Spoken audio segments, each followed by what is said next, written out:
Disconnect? Yep.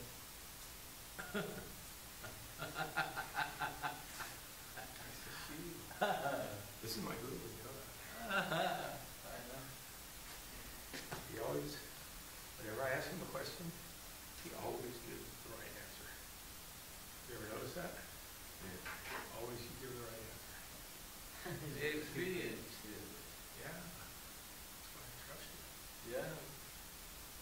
He comes there all the time, man. He's probably the most dedicated parishioner here, huh? Yeah. I mean, you know, a householder every day. You know, huh? Yeah. This is the only guy.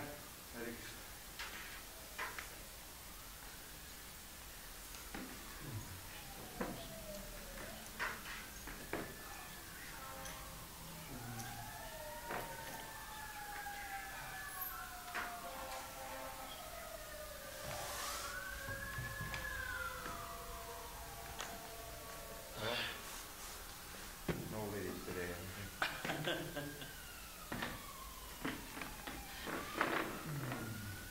Everybody. Good Christmas. Well, mine are power shopping, but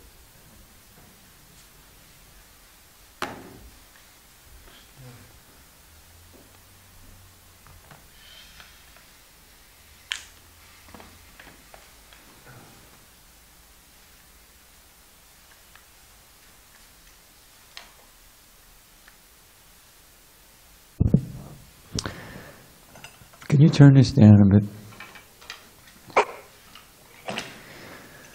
Jaya Radha Madhava Kunja Bihari Madhava Kunja Bihari Jaya Radha Madhava Kunja Bihari Radha Madhava Kunja Bihari Gopi Jana Vallabha Girivardhari Vallabha Girivardhari Gopi Jana Vallabha Girivardhari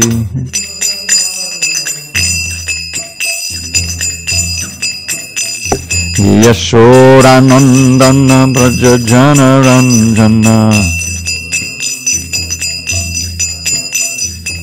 Yashodanandana Braja Jana Ranjana Yamuna Tira Vanachari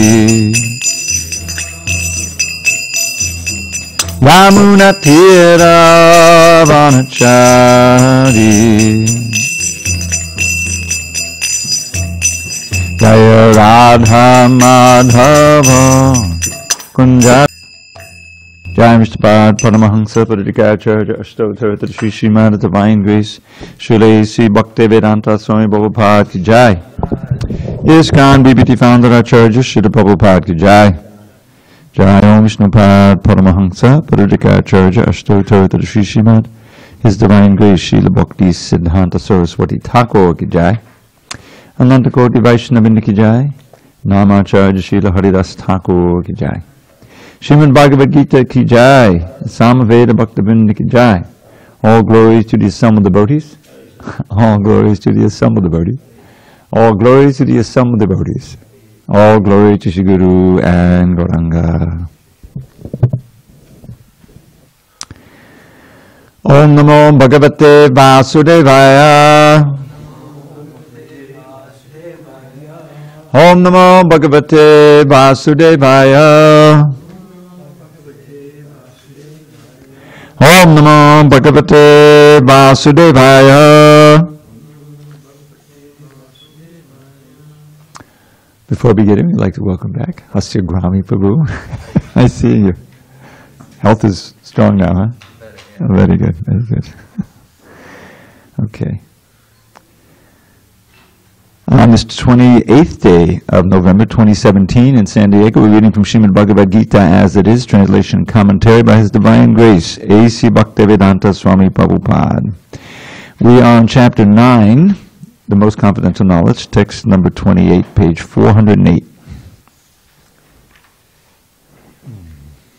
You set? Give me your book. Okay.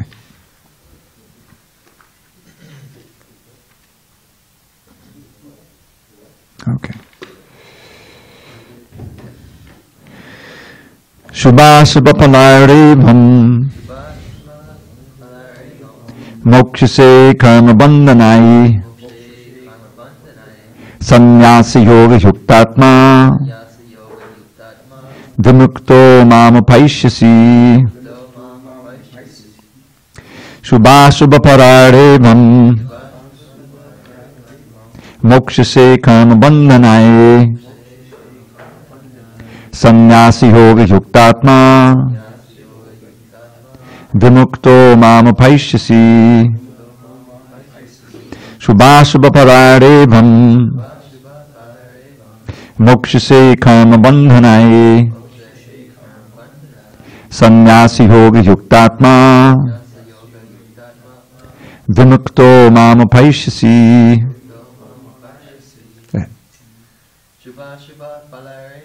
Shubha Shubha Palaribham Mokshase Karma Bandhanai Sannyasi Yoga Yuktatma Vimukto Mamapaishyasi. Shubha Shubha Palaribham Mokshase Karma Bandhanai Sannyasi Yoga Yuktatma Vimukto Mamapaishyasi. Shubha Shubha Palaribham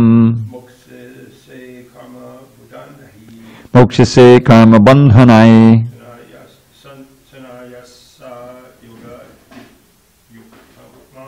Sannyasi Yoga Yuktatma Vimukto Mamapaishyasi. Shubha from auspicious, Ashubha and inauspicious, Palai results. Evam, thus, Mokshase, you will become free. Karma of work, Bandhanai from the bondage, Sannyas of renunciation, Yoga, the yoga, Yukta Atma, having the mind firmly set on. Vimuktaha, liberated, Mam, to me, Upaishyasi, you will attain. Translation. In this way you will be freed from bondage to work and its auspicious and inauspicious results. With your mind fixed on me in this principle of renunciation, you will be liberated and come to me. Purport. One who acts in Krishna consciousness under superior direction is called yukta. The technical term is yukta vairagya. This is further explained by Rupa Goswami as follows. Anasaktasya vishayan yatarham upayunjataha nirbandha krishna sambandhe yuktam vairagyam uchyate. Bhakti-rasamrita Sindhu 1.255. Rupa Goswami says that as long as we are in this material world, we have to act. We cannot cease acting. Therefore, if actions are performed and the fruits are given to Krishna, then that is called yukta vairagya. Actually situated in renunciation, such activities clear the mirror of the mind, and as the actor gradually makes progress in spiritual realization, he becomes completely surrendered to the Supreme Personality of Godhead. Therefore, at the end, he becomes liberated, and this liberation is also specified. Why don't you sit on this side? We may have some ladies coming. That's the lady side. Thanks, bro. Is also specified. Okay, hold on a minute. I lost my place. Okay. Yeah, I see it now. By this liberation, he does not become one with the Brahmajyoti, but rather enters into the planet of the Supreme Lord. It is clearly mentioned here, Mam Upaishyasi, he comes to me, back home, back to Godhead. There are 5 different stages of liberation. And here it is specified that the devotee who has always lived his lifetime here under the direction of the Supreme Lord, as stated, has evolved to the point where he can, after quitting this body, go back to Godhead and engage directly in the association of the Supreme Lord. Anyone who has no interest but to dedicate his life to the service of the Lord is actually a sannyasi. Such a person always thinks of himself as an eternal servant, dependent on the supreme will of the Lord. As such, whatever he does it for the benefit of the Lord. Whatever action he performs it as service to the Lord. He does not give serious attention to the fruitive activities or prescribed duties mentioned in the Vedas. For ordinary persons, it is obligatory to execute the prescribed duties mentioned in the Vedas. But although a pure devotee who is completely engaged in the service of the Lord may sometimes appear to go against the prescribed Vedic duties, actually it is not so. It is said, therefore, by Vaishnava authorities, that even the most intelligent person cannot understand the plans and activities of a pure devotee. The exact words are Tanra Vakya Kriya Mudra Vigyaya Nabujoy, Chaitanya Charitamrita Madhya 2339. A person who is thus always engaged in the service of the Lord, or is always thinking and planning how to serve the Lord, is to be considered completely liberated at present, and in the future his going back home, back to Godhead, is guaranteed. He is above all materialistic criticism, just as Krishna is above all criticism. Om Jnana Timarandasya Jnanandana Shalakaya Chakshu Unmidatam Mena Tasmai Shri Gurave Namaha. I was born in the darkness of ignorance. My spiritual master Srila Prabhupada opened my eyes with the torchlight of knowledge. I offer my humble obeisance unto him and all members of Sri Parampara. So, we're approaching the end of this chapter, and in this section Krishna is speaking about how service to him is beyond all the service to the demigods. And the Bhagavad Gita presents different levels of realization, different kinds of yoga. Sometimes it's mentioned to be a yoga ladder. And the four different kinds of yoga are karma yoga, jnana yoga, ashtanga yoga or meditative yoga, and bhakti yoga. And the idea is that all of them are yogas, meaning that all of them help us to link to the Supreme. The normal course of events in this life, especially in this age, is that we completely forget about the Supreme. We forget about anything beyond what we can understand with our senses and our mind and our intelligence. And we have no idea of another level of consciousness or transcendence or any of these things. But there's a tradition in India, the Vedic tradition, where this is a kind of common knowledge. Everybody knows about the law of karma. Practically everyone accepts the idea of transmigration of the soul and reincarnation. And as soon as you understand the difference between the soul and the body, the self and the externals, it changes, or should change, your whole perspective on what the mission of life is and what's important. Because if life is not simply bounded by birth and death, if this is all we have, if we've come from who knows where, and after death there's nothing, then what makes sense is just to try to maximize our safety and happiness in this lifetime, our material emoluments. But if we had some life before, lifetimes before, and our life will continue afterward, then that opens up a whole different perspective. Because it means that life is not simply bounded by birth and death. This is one small chapter in a very long book. And that indeed is the story that we find, the account we find in the Vedas, which are the books of knowledge in India, written originally in Sanskrit, dating from time immemorial. And so the basic principle which Krishna teaches in the Bhagavad Gita is that the first lesson is that we are transmigrating even in this body. Even in this single body, when we simply reflect a little bit and we look back on our life. I don't know about you, I can remember about back to age 5, but I knew that I was alive before that. There's so many pictures, is it? So just because I can't remember it, doesn't mean that I was alive in the womb. No one remembers that. And at each stage of our life, we can remember, yes, I was the same person, but I had a different body. I had a different set of ideas, different mind, different everything.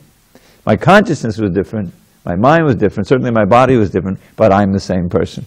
And as we go through life, as Krishna says, childhood, adolescence, middle age, old age, and finally death, during each of those stages, we're the same person with a different body. Therefore, the person is not the body. You're not the body. This is the first lesson. And what are we? The Vedas say, Aham Brahmasmi, which is a little phrase that means I am pure spirit. And Krishna describes in the second chapter, that which pervades the entire body, which cannot be destroyed. That is the consciousness. And Najayate Mriyate Vakadachan. For the soul, for the self, for the Atma, there is never birth, there is never death. He's unborn, ever existing, undying, and primeval. He's not slain when the body is slain. Now that sets the stage for further investigation. Because if I'm not my body, popular and read by all kinds of people all over the world, not just Bhagavad Gita as it is, but Bhagavad Gita in general. I remember when I was first getting interested in these questions in the early 70s, I heard about the Bhagavad Gita. I went to the bookstore and I asked them, and they said, yeah, we have about 4 or 5 of them. And I went and I picked out the smallest one. I thought it would be Penguin edition. And I read through it, and it was very interesting. I couldn't really figure out what to do from that in terms of some practice of yoga, but it was fascinating because it raised this question of karma, reincarnation, the absolute, what is the final goal of human life. So in this chapter, now this chapter is called The Most Confidential Knowledge. It's right in the middle of the book. There's 18 chapters, chapter 9. And in each of the different chapters, Krishna begins in the second chapter with an overall review, kind of a summary of the Bhagavad Gita. And he starts with this all-important description of the soul in 20 verses. Then he talks a little bit about material duty. Arjuna is a fighter. The whole dialogue is part of a bigger book, by the way. There's a big book called the Mahabharata, which is thousands and thousands of verses, 100,000 verses. This book is only 700 verses. So it's a small part of the book, but it's an essential part. And the dialogue takes place on a battlefield. You wouldn't normally think that would be a place where a spiritual dialogue takes place, but that's the dramatic situation. And Arjuna, who's a great warrior, he is the protagonist, if you will. And he takes the role of us, those who are kind of questioning, what's best for me? What is my real best means, which he calls dharma. The concept of dharma is very important in the Vedic culture. Dharma is, it's commonly translated as religion, but it really means acting in such a way that you're completely in tune with your intrinsic nature. You have to, and you bring out your intrinsic nature. Everything has a dharma. A chair has a dharma. What is the dharma? You sit on it and it supports you. If you sit on that chair and it collapses, it's not meeting its dharma. Right? Salt has a dharma. It's a white powder that's salty. If you see some powder that says, is it salt? It's not salt. Well, let me taste. And you go outside the kitchen and you taste it. Oh, it's sugar. Then it's not. Then that's not salt, right? So everything has a dharma. What is our dharma as a spirit soul, as an Atman? That's the question that the Bhagavad Gita is concerned with. So Arjuna is confused. He says, Karpanya dosha upahata svabhava prichami tvam dharma samuda cheta. The words dharma samuda cheta in Sanskrit mean that my consciousness is bewildered about what dharma is for me. In other words, what is my best course of action to achieve the greatest good, which is known in Sanskrit as Shreya. He says, Yak Shreya Ksandashitam Bruhitanme, please Krishna, you become my guru, my spiritual master now, and tell me the best way I can achieve the ultimate good for myself and for everyone else. He's becoming his disciple rather than a friend, because they're actually friends, and he's kind of arguing with him. He doesn't want to fight. You know, it's kind of a dilemma. Normally it would be no problem because you fight on one side and on the other side is the enemy. But when he goes between, it's between the two armies, the dialogue. He sees on the other side his beloved teacher, his grandfather, relatives and friends. Why should I fight? Who cares about the kingdom? He's a kind-hearted soul, a kind-hearted, we call the Vaishnava, devotee of Vishnu or Krishna. So the default is not to hurt anyone, but for right reasons, and the Kshatriya is ready to fight. Sometimes violence is good. It's important to curb the miscreants. So here, it's not so cut and dried. On the other side are all his friends and relatives. He says, forget this kingdom. I'm going off to the battle. I'm going to live in the caves and just beg. But he can't do that because Krishna's on the chariot driving, and he wants him to fight, so he's in dilemma. Finally he says, okay, you tell me what's the best. He recognized Krishna as a source of real knowledge. And so then Krishna speaks the Bhagavad Gita. And he goes through these different yogas. There's a lot of different stages. In the first chapter, he's dealing mostly with the soul. He also talks about a little bit of all the different kinds of yogas. Karma yoga, jnana yoga, dhyana yoga, bhakti yoga. Karma yoga, the yoga of action. Jnana yoga, the yoga of knowledge, of understanding matter from spirit and what's the supreme spirit. And dhyana yoga is the yoga of meditation, described mostly in the 6th chapter. How to focus the mind. The mind is the key element in any yoga. On the Lord by the process of meditation. Sitting in meditation, controlling the breath, called pranayama, and gradually concentrating on the Lord within. But starting in chapter 7, he speaks almost exclusively of bhakti yoga. And even when he mentions other kinds of yoga, it's in the context of bhakti yoga. And now in this chapter 9, the most confidential knowledge, he's really giving us the essence of the whole thing. And in a few verses, he'll give this one verse that kind of sums up everything. Manmana bhavamad bhakto manjaji mam namaskuru mamai vaishasi yukvaivam atmana matparayana. There's the word atma again, meaning the soul. He says, just think of me. Krishna is the goal of all the yoga. Think of me, offer your homage to me, become my devotee. That means in all of your activities, act in a way of loving devotion to me, and worship me. And then you'll certainly come to me, because you'll be always linked to me. This verse itself is the most confidential of the confidential knowledge. And it's repeated in chapter 18. So now, the present verse that we read, he's talking about the results of if you follow the instruction of text 27, which said 28. So what's 27? Whatever you do, whatever you eat, whatever you offer, give away, whatever austerities you perform, do that, O son of Kunti, as an offering to me. In other words, the default in the material consciousness is to do all these things for ourselves. If I'm going to do something, right? If I'm going to work, okay, I'm going to find a job. If I get a job, I get paid. And get paid, I'm going to spend it on what I need to do. So you're not doing it for Krishna. If you eat, I'll just eat because I'm hungry, whatever I want to eat. I'm not going to do it. So in other words, this is a different way of acting. We have to learn how to do things for Krishna if we want this result. Now what's the result? You'll come to me. He says, if in this way, if you follow it, the text we read today, you'll be freed from the bondage to work and its auspicious and auspicious results. Now this is what we commonly call the law of karma. Never perfectly understood unless you're in the Vedic context. In other words, as we act, there are certain laws. There's certainly natural laws. No one can deny it. The law of gravity, right? There's also things you kind of learn in life's experience. If you eat like 10 cupcakes, it may be fun while you're doing it, but the first time you do it, okay, now I got a big belly, I can't, I got sick. So you don't do that again. There's a law, law of nature.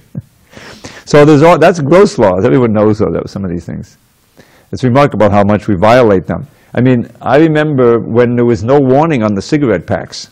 When I was a kid, I was 15, this was in 1962, I started smoking. Everyone was doing it.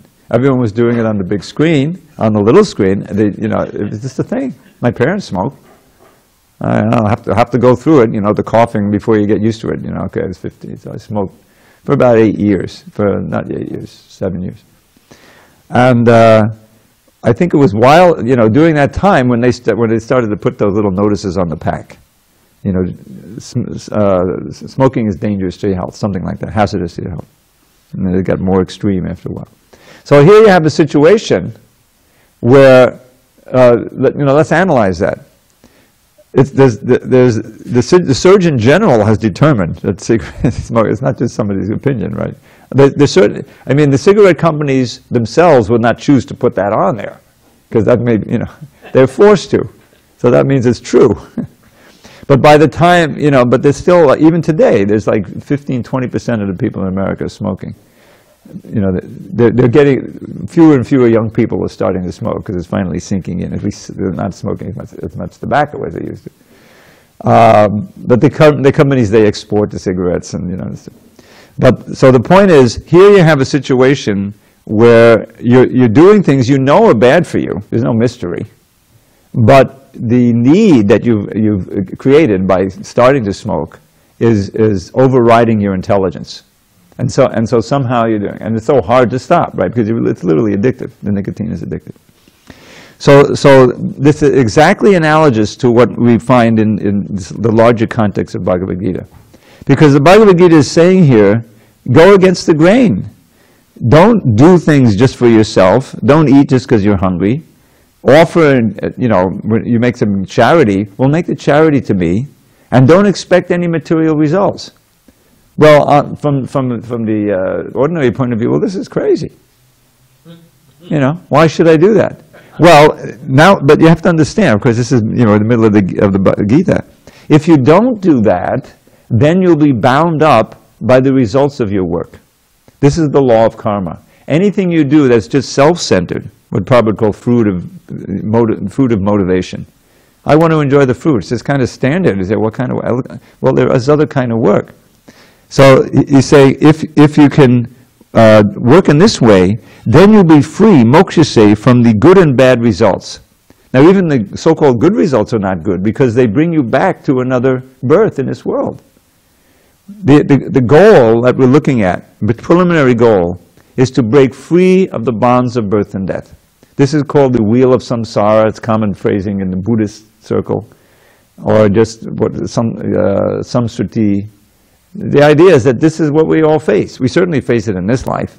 We can't remember being born, but that wasn't a very pleasant experience, And we're all getting older, and as you get older, you get sicker. None of that is pleasant. We have all kinds of strategies for dealing with it, healthcare, whatever. And then there's the big one, death. And the thing is, well, okay, that's life. Yeah, but it doesn't have to be life after life after life after life. That's the point.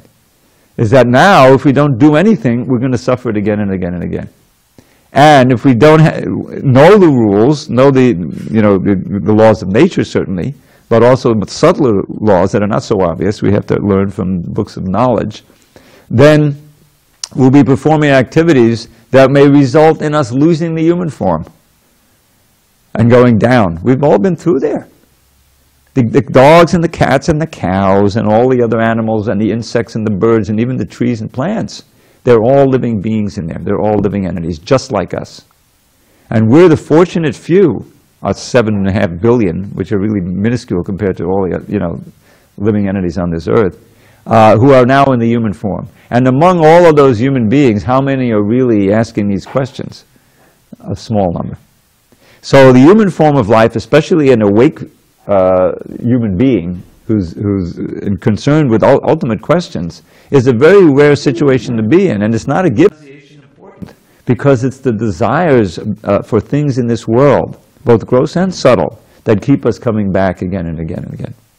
But by sannyas, by detachment, cultivated through this process, as he outlines in text 27, you'll be free, and the final benefit, mam upaishyasi, you'll come to me. So this is being spoken by Krishna. He has a whole world. There's a whole world just as detailed, just as many varieties as we see in this world. But the different character of that world, there's no death, there's no time, there's no birth, there's no misery. This is called Vaikuntha world. It means absence of anxiety, absence of fear. If there's no time passing and you're under absolutely no threat and there's no death, there's no anxiety. The anxiety comes from the threat of all of these things happening. So that's the advantage that Krishna is giving. It's the greatest benefit there can possibly be. Is the end of all difficulty and miseries, which we kind of live with all the time, and we just put out of our mind. But imagine if we're really free of that, and the depth of your happiness and pleasure is increasing unlimitedly. That's the promise of the Bhagavad Gita. Now one may discard it as, well, that's just a fantasy and go back to your everyday world. But maybe it's not a fantasy. It's worth investigating and practicing the processes by which you can progressively experience some of these things. So that's what's the promise here. And these last few verses are all really hit home. I'd like to read a few of them, unless there's any question or comment at this point. Yes, Dr. Bob. At least it's fun trying. It's joyfully performed. We learn at the beginning of this chapter. Susukam kartam abhyam. It's very joyfully performed. Hey, if there's nothing on the other side, who cares? Well, Prabhupada gave that argument. Okay, we're leading a life here, we're chanting and dancing and feasting, you know. Yeah. Basically, this is the easiest process of yoga, chanting Hare Krishna, and even if it isn't true, still the amount of anxiety that you can give up just by practicing this yoga is worth it. Like I've sometimes looked just on the material side. It's like the things that I've avoided just by being Hare Krishna for the last 44 years. The whole, I'll be honest with you, when the 80s hit and the whole AIDS epidemic came and everyone was like freaking out, you said, well, that's something I don't have to worry about. You know, I mean, not that I was gloating, the poor people are suffering of that, but the point is, you're protected from that. By following the basic principles of self-control, which means no illicit sex, no drugs. I'm glad I didn't just get down, when I was 18 and let's share the needle and you shoot it up. And then 40 years later, 30 years later, you got Hep C, slow, agonizing death. We've had devotees like that. How many hangovers have you had since you joined the movement? Yeah. You don't have even the desire to do it. It's not like it's a temptation. That's what's so great, So, that's just on the negative side. What to speak of all the positive, wonderful experiences. So the point is that it's worth investigating. And we'll find from these verses as we go on that Krishna is being he's very liberal here. He's welcoming everyone into the house of bhakti. All right, let's read a few more. Text 29. Samoham sarva bhuteshu na me dveshosti na priyaha ye bhajanti tamam bhaktya Maiteteshu chapyaham. I envy no one, nor am I partial to anyone. I am equal to all. But whoever renders service unto me in devotion is a friend, is in me, and I am also a friend to him. Purport. One may question here that if Krishna is equal to everyone and no one is his special friend, then why does he take a special interest in the devotees who are always engaged in his transcendental service? But this is not discrimination, it is natural. Any man in this material world may be very charitably disposed, yet he has a special interest in his own children. The Lord claims that every living entity, in whatever form, is his son, and so he provides everyone with a generous supply of the necessities of life. He is just like a cloud which pours rain all over, regardless of whether it falls on rock or land or water. But for his devotees, he gives specific attention. Such devotees are mentioned here. They are always in Krishna consciousness, and therefore they are always transcendentally situated in Krishna. The very phrase Krishna consciousness suggests that those who are in such consciousness are living transcendentalists, situated in him. The Lord says here distinctly, Mahite, they are in me. Naturally, as a result, the Lord is also in them. This is reciprocal. This also explains the words, Ye yatamam prapadyante, tang sataiva bhajamyaham. Whoever surrenders unto me, proportionally I take care of him. This is from the 4th chapter. This transcendental reciprocation exists because both the Lord and the devotee are conscious. When a diamond is set in a golden ring, it looks very nice. The gold is glorified, and at the same time the diamond is glorified. The Lord and the living entity eternally glitter, and when a living entity becomes inclined to the service of the Supreme Lord, he looks like gold. The Lord is a diamond, and so this combination is very nice. Living entities in a pure state are called devotees. The Supreme Lord becomes the devotee of his devotees. If a reciprocal relationship is not present between the devotee and the Lord, then there is no personalist philosophy. In the impersonal philosophy, there is no reciprocation between the Supreme and the living entity. But in the personalist philosophy, there is. The example is often given that the Lord is like a desire tree, and whatever one wants from this desire tree, the Lord supplies. But here the explanation is more complete. The Lord is here stated to be partial to the devotees. This is the manifestation of the Lord's special mercy to the devotees. The Lord's reciprocation should not be considered to be under the law of karma. It belongs to the transcendental situation in which the Lord and his devotees function. Devotional service to the Lord is not an activity of this material world. It is part of the spiritual world where eternity, bliss, and knowledge predominate. So oftentimes Krishna is compared to the sun, and the sun is impartial. Anyone can go out in the sun and get the benefits of sunshine. If you choose to stay inside, you're not going to get the benefits. It's not the sun's fault. So similarly, Krishna's love is all-pervading. His kindness, he's already providing us with all the things we need to live here. The air, the water. Where does it come from? We heard in the beginning of chapter 7 how the earth, the water, the fire, the air, the ether, everything and all the combinations thereof, they're Krishna's energies. So he's providing for this material world as well as the spiritual world. But what is the difference between this world and that world? Well, that's his personal world. In that world, everything is harmonious there because everyone is completely blissful serving Krishna. And it's like Christmas all the time. What is it about Christmas that it's been perverted, obviously. But the ideal is that the joy is in the giving, isn't it?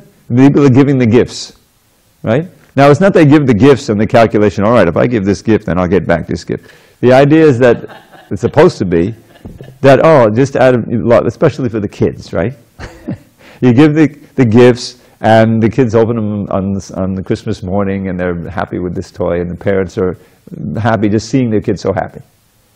Right? That's the ideal. Now, it may become frayed out after a while, but that's the essence of it. And that's a relief. I remember I was a kid. I wasn't even a Catholic or a Christian. I was a Jewish kid. But everyone around me was Christian. And when the Christmas time came, I got into the mood, because it was a special time of year. There was more awareness of transcendence. I didn't know what was going on. I think it was from a previous birth. But it was just a joyful time. And then I would go over to my friend's house and play with his toys in the morning, like that. Christmas morning.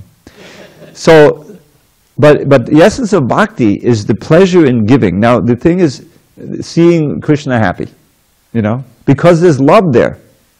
There's love there. And he's also happy in pleasing his devotees. That's what he's saying here. If someone is my devotee, renders devotion, I'm also a friend to him. Krishna gets pleasure in seeing his devotees getting pleasure from serving him. You see? It's hard for us to get into it because we're in the mood of the false ego. But if you get the real ego is this pleasure in service, in glorification of the Lord. So so Krishna's a friend to everyone. I'm not partial to anyone. But those who are turned against him, who are not thinking of him, who become his enemies even, those he has what we call tough love. The sufferings in this world, this is like a prison house, it's a reformatory. How are we going to learn that it's not our home? If everything is always hunky-dory in this material world, we'll never want to go back. But we're in an unnatural state. We're separated from Krishna. We're living in a material body which we don't need. It's covering our original spiritual body. And so we need to learn the lessons of this world, which is you can't be happy here. You can never be happy here. It's an illusion. And he's always present in his book, or his representatives, his devotees, and oftentimes deities, the temples. So there's at least not at every moment. When the end of the Kali Yuga comes, it just becomes too crazy, right? But the material world is constructed for two reasons. One is to give us a field by which we can undergo our karma and try to enjoy, our unfulfilled desires. But more importantly, to teach us in the human form what we've forgotten and to hopefully cultivate some devotees that can come back and give us a chance. And time, Krishna has all the time in the world. You know, coming back, the annihilation, you wait, 8 billion years and come back, and eventually you go back. So why wait? Why prolong the agony? This is the idea. We have to become serious in prosecuting devotional service and becoming dear to Krishna again. That's the whole point. And then we'll see the benefits of that are enormous. Coming to Krishna, free of birth and death, and anandam buddhivardhanam. What's not to like? Yeah. All right, any final discussion? Otherwise we'll read a little bit of Krishna book. All right, tomorrow we'll read text 30, the definition of a sadhu. So we happen to be in the middle of the rasa dance. We've been reading through, and here we go. We're actually in chapter 33 now. I think we're beginning there. Yeah.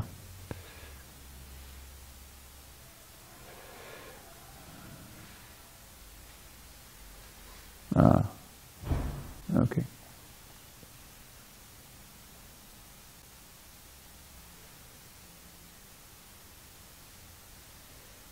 All right, so I didn't put a bookmark, fortunately.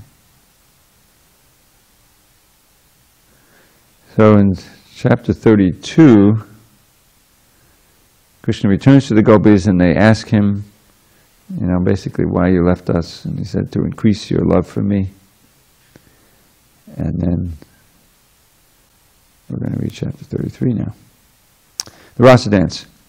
Thus, hearing the Supreme Personality of Godhead, Krishna, speaking to pacify them, the gopis became very much pleased. They became completely relieved of the great suffering of separation, not only by hearing the words of the Lord, but also by touching his hands and legs. After this, the Supreme Lord began his rasa dance. Okay. A dance in the midst of many girls is called a rasa dance. So Krishna began to dance among the most beautiful and fortunate girls within the 3 worlds. The gopis of Vrindavan, who were so attracted to him, danced with Krishna hand in hand. Krishna's rasa dance should never be compared to any kind of material dance, such as a ball dance or a society dance, or I can include a rave. The rasa dance is a completely spiritual performance. In order to establish this fact, Krishna, the supreme mystic, expanded himself into many forms and stood beside each gopi. Placing his hands on the shoulders of the gopis on both sides of him, he began to dance in their midst. The mystic expansions of Krishna were not perceived by the gopis because Krishna appeared alone to each of them. Each gopi thought that Krishna was dancing with her alone. Above that wonderful dance flew many airplanes carrying the denizens of the heavenly planets, who were very eager to see the wonderful dance of Krishna with the gopis. The Gandharvas and Kinnaras began to sing, and accompanied by their respective wives, all the Gandharvas began to shower flowers on the dancers. As the gopis and Krishna danced together, a very blissful musical sound was produced from the tinkling of their bells, ornaments, and bangles. It appeared that Krishna was a greenish sapphire locket in the midst of a golden necklace decorated with valuable jewels. While Krishna and the gopis danced, they displayed extraordinary bodily features. The movements of their legs, their placing their hands on one another, the movements of their eyebrows, their smiling, the movements of the breasts of the gopis and their clothes, their earrings, their cheeks, their hair with flowers. As they sang and danced, these combined to appear like clouds, thunder, snow, and lightning. Krishna's bodily features appeared just like a group of clouds. The gopis' songs were like thunder. Their beauty appeared to be just like lightning in the sky. And the drops of perspiration visible on their faces appeared like falling snow. In this way, the gopis and Krishna fully engaged in dancing. The necks of the gopis became tinted with red due to their desire to enjoy Krishna more and more. To satisfy them, Krishna began to clap his hands in time with their singing. Actually, the whole world is full of Krishna's singing, but it is appreciated in different ways by different kinds of living entities. This is confirmed in the Bhagavad Gita. Did you get that? the whole world is filled with Krishna's singing. But it is appreciated in different ways. This is from the Yeyatama Babadjante Tang Sataipa Bajamyaham. Krishna is dancing and every living entity is also dancing. That verse, that line means that as the living beings surrender to Krishna, he rewards them accordingly. Krishna is dancing and every living entity is also dancing, but there is a difference between the dancing in the spiritual world and that in the material world. This is expressed by the author of the Chaitanya Charitamrita, who says that the master dancer is Krishna and everyone else is his servant. Everyone is trying to imitate Krishna's dancing. Those who are actually in Krishna consciousness respond rightly to the dancing of Krishna. They do not try to dance independently. But those in the material world try to imitate Krishna as the Lord. The living entities are dancing under the direction of Krishna's Maya, that's his illusory potency, and they are thinking that they are equal to Krishna. But that's not a fact.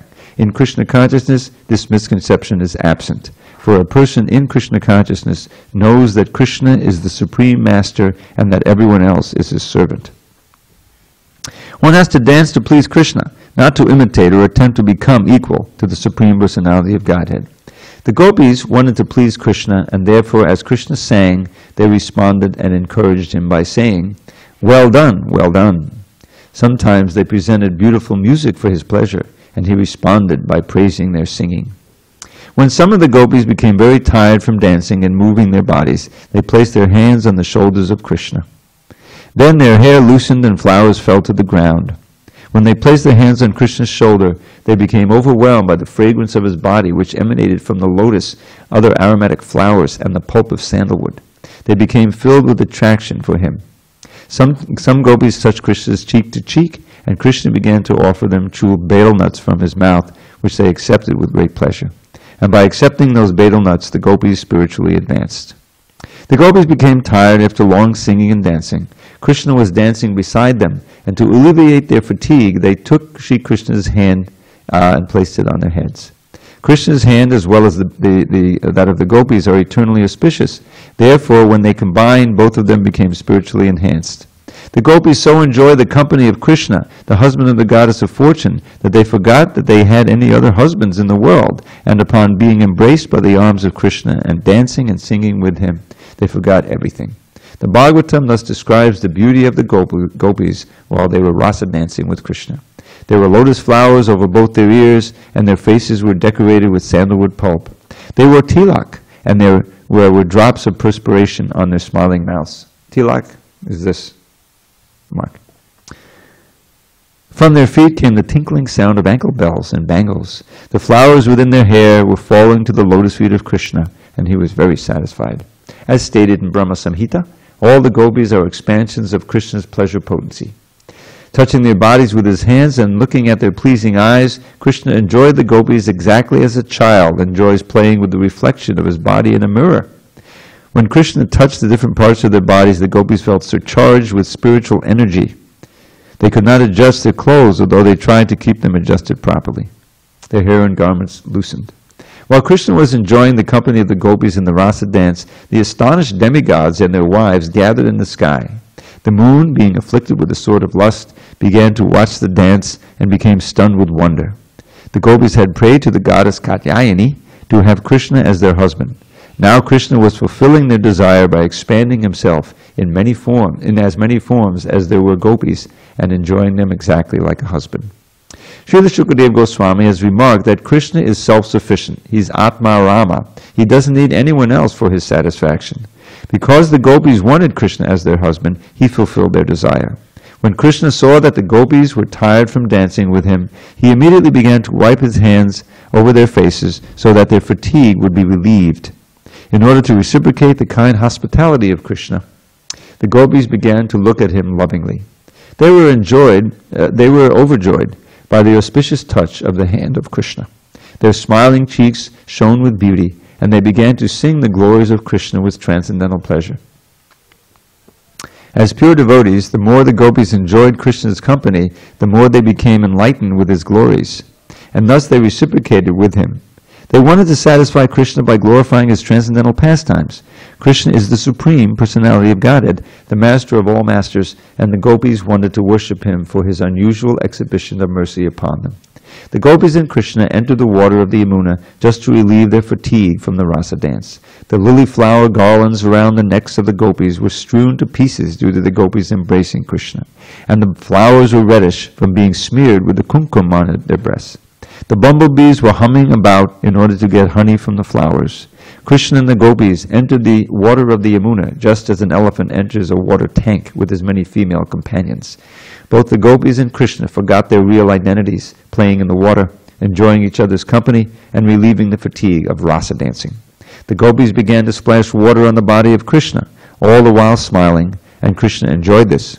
As Krishna was taking pleasure in the joking words and splashing water, the demigods and the heavenly planets showered flowers. The demigods thus praised the super excellent rasa dance of Krishna, the supreme enjoyer, and his pastimes with the gopis in the water of the Yamuna. After this, Krishna and the gopis came out of the water and began to stroll along the bank of the Yamuna, where a nice breeze was blowing, carrying the aroma of various kinds of flowers over the water and land.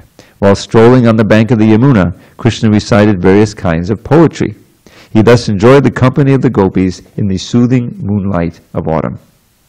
Sex desire is especially excited in the autumn season, but the wonderful thing about Krishna's association with the gopis is that there was no question of sex desire. It was, as clearly stated in the Bhagavad description by Shukadeva, Avaruddha Saurata. The sex impulse was completely controlled. There is a distinction between Lord Krishna's dancing with the gopis and the ordinary dancing of living entities within the material world. In order to clear up further misconceptions about the rasa dance and the affairs of Krishna and the gopis, King Parikshit, the hero of Bhagavatam, told Sukadeva Goswami, Krishna appeared on the earth to establish the regulative principles of religion and to curb the predominance of irreligion. But the behavior of Krishna and the gopis might encourage irreligious principles in the material world. I am simply surprised that he would act in such a way, enjoying the company of others' wives in the dead of night. This statement of King Parikshit was very much appreciated by Shukadeva Goswami. The answer anticipates the abominable acts of the Mayavadi impersonalists who place themselves in the position of Krishna and enjoy the company of young girls and women. The basic Vedic injunctions never allow a person to enjoy sex with any woman except his wife. Krishna's appreciation of the gopis appeared to be distinctly in violation of these rules. King Parikshit understood the total situation from Shukadeva Goswami, yet to further clarify the transcendental nature of Krishna and the gopis in the rasa dance, he expressed his surprise. This is very important in order to check the unrestricted association with women by the Prakrita Sahajiyas.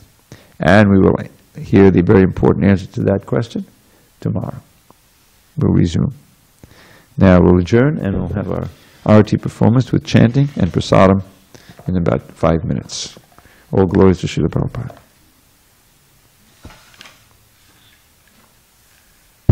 Ask. Two. Left him in India. No, he's coming back tomorrow. Oh, he's coming back tomorrow. Yeah, we got different flights. Oh, okay. We'll be back. And Zach is on Yeah, Zach is on a different flight. Zach is also on the same flight as Bob. Oh, he's coming along. They're coming into LA tomorrow. Oh, I see. I flew into SanDiego this morning and Ryan picked me up. Okay, so you'll be around here for a couple of Yeah, I'll be around here for a while. Great.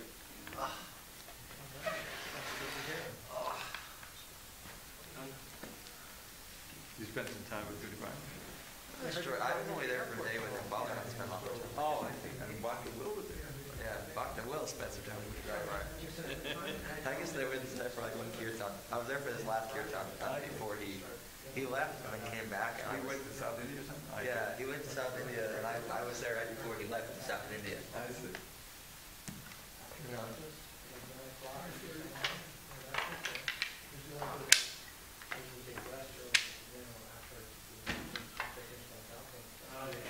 want to take a rest? I'll come back down and get you a day. Well, that's perfect. What time do you usually wake up? Well, I can change it according to the schedule, because I want to, well, why don't we, let's just, watch this. Just Come in just for a second? Huh? For the new year? Yep. Service every night? Yes, we have Monday,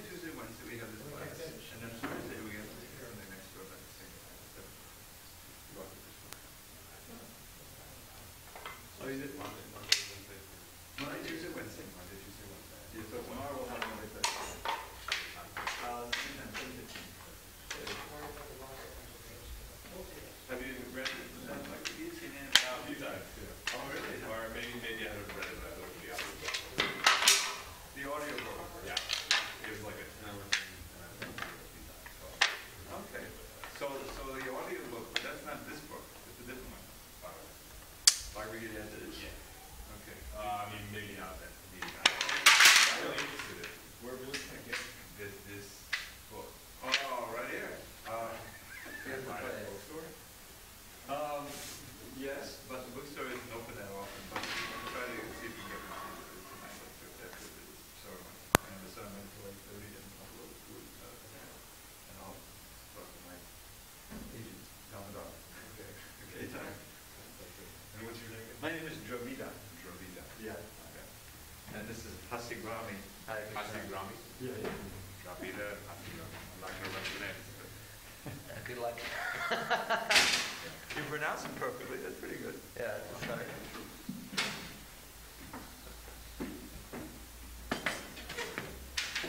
Do we use the mic for this? No, not really. Not really. Have you ever, familiar with the mantra bit? I've never. Oh, really? I've been in once, and I'm. It's easy to learn, and you can read it. Oh, this is the. We have, yeah, we're going to sing a couple of preliminary prayers, and then we'll sing about technical.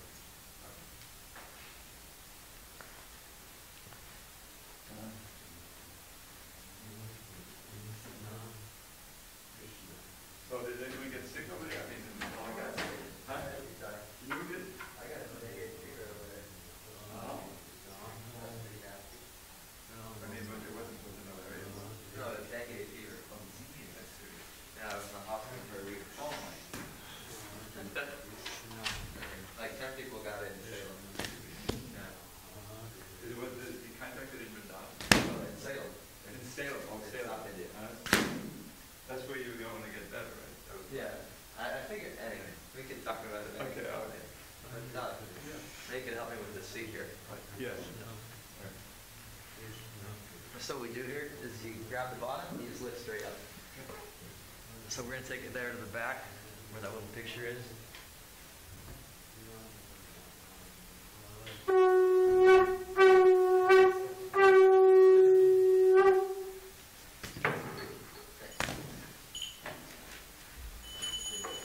Did you go on the back, Jack?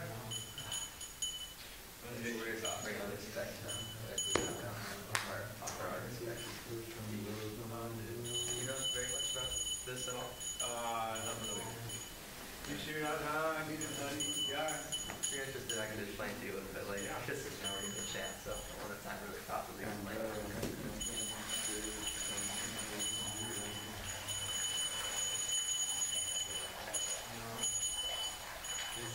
Guys, you're gonna happen to be.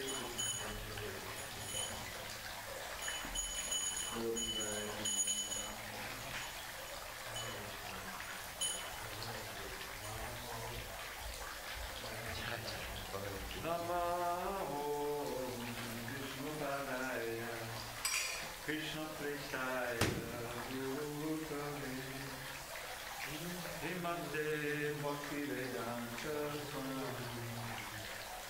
Jitinani Namo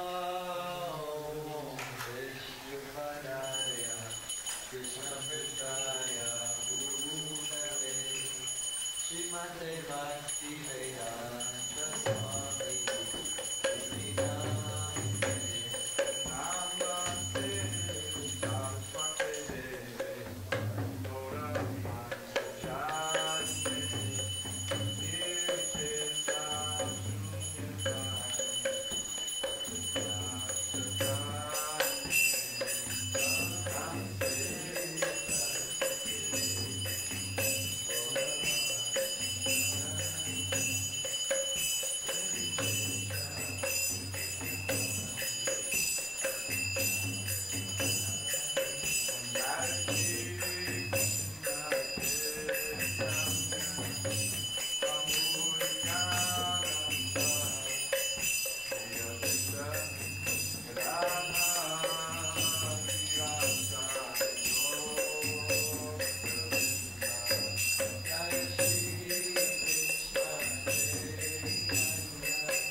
ISKCON Bhagavad founder of Church Srila Prabhupada Jai. Jai Prabhupada Paramahamsa Bhagavad Church Srila Shiva. The Divine Grace Srila Bhakti Siddhanta Saraswati Thakur Jai. Ananta Koti Vaishnavin Ki Jai. Namacharya Srila Haridas Thakur Jai. Prem Shri Bhagavad Krishna Chaitanya Bhagavan Nityananda. Shri Advaita Gadadhar Shiva SanDiego Bhaktivinoda Ki Jai. Shri Shri Radha Krishna Gopina Sham Bhakti Gita Govardhana Ki Jai. Vrindavan Dham Ki Jai. Navadip Maya Govardhana Ki Jai. Jagannath Puri Dham Ki Jai. Ganga Mahi Ki Jai. Mudha Mahi Ki Jai. Tulsi Devi Ki Jai. Bhakti Devi Ki Jai. Shri Harinam Sankirtan Ki Jai. Transcendental Book Distribution Ki Jai. Shri Prabhupada Ki Jai. Samaveta Govinda Ki Jai. All glory to the Son glories. All glory to the Son glories. All glory to the Son glories. All glory to Shri Guru and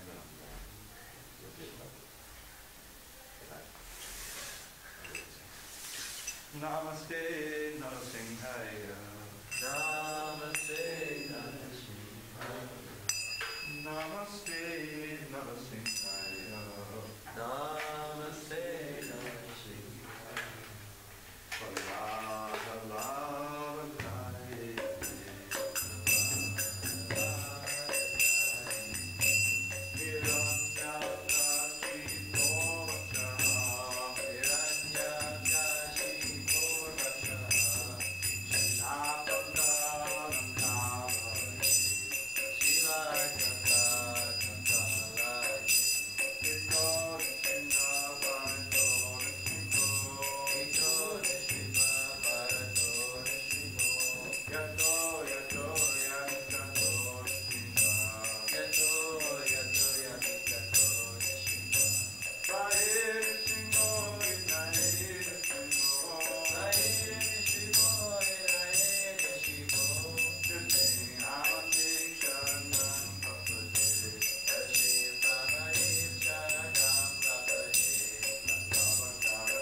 He wanted me to do it. He gave it up. He said, I think he's probably tired because he's doing all the painting of the ashram.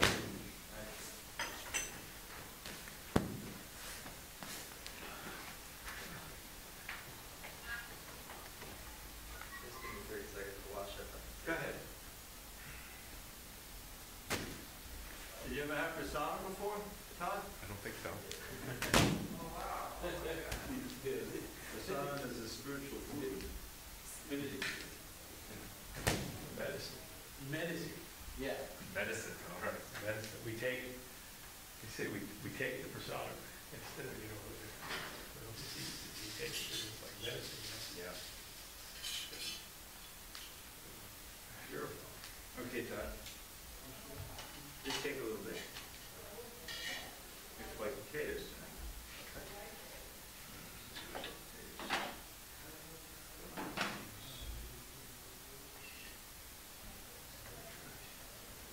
Yeah, sweet. Oh, Yeah, there's more if you like. Let's start. And Haribo. How about a little milk? Okay, let me get a cup.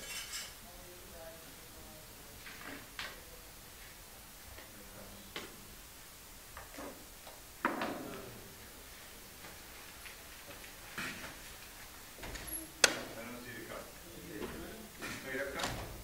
The constant issue, huh? What do we have? I think that'll be enough. We have two. How about a little milk? Probably, yeah. I like your style. I like this one. Is that coming in? Yeah, I guess come back today. Today? Yeah, I got it.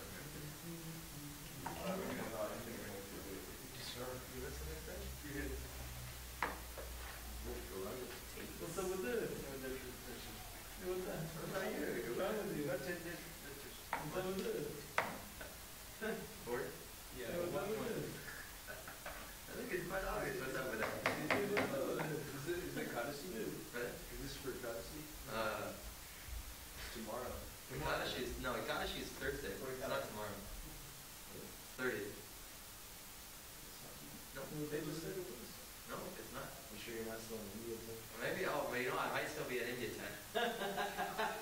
Okay, that's that corrected. wow. Tomorrow. But this is growing with potatoes.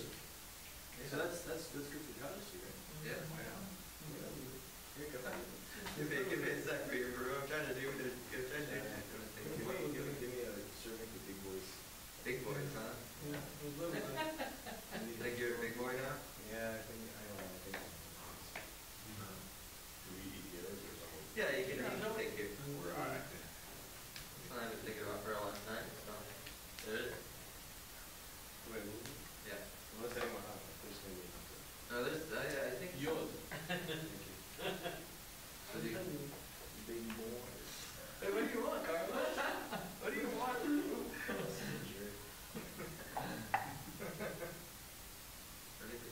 Sweet, sir.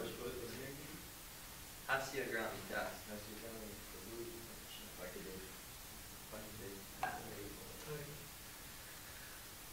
What about this? I have no idea what that is. This? You want to? Maybe. Yeah. No, yeah. Who else?